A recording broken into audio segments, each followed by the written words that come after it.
masarap eh. Kaya pala masarap siya, taas eh. Ito masarap. Pagka wala dyan dun sa kulungan,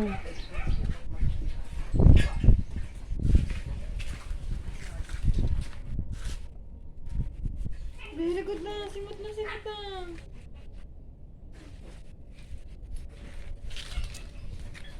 Yung dalawa, ayaw ng sapin. Gusto ko Mga isang taon, puno yung garahe mo na yun sa pusa. Hindi, nakiwalay na yung bagaan sa kanila.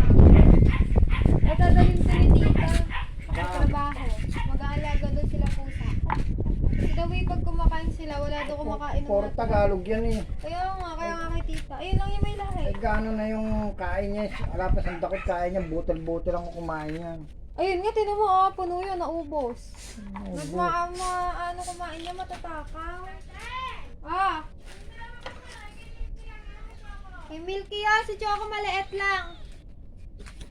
Yung mo di siya, nakagat ng pusa niya. nagpa-injection. Ewan. Madaling kagat, di rin ko pindig. Alin pusa ang nakakagat? Ewan ko, nakakapit daw sa bingkay niya. Ako Ayaw po, matanggal-tanggal. baka si Fluffy ah.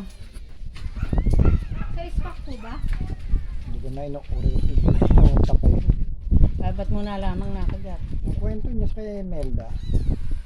Sabi sa mga taong sukol niya rin. Ay, baka si Fluffy nga. Baka, naku. Tinatapo ng araw yung ibang pusa eh. Napakadami kasing pusa dun eh. Nakakuteng. Ano yung ganja?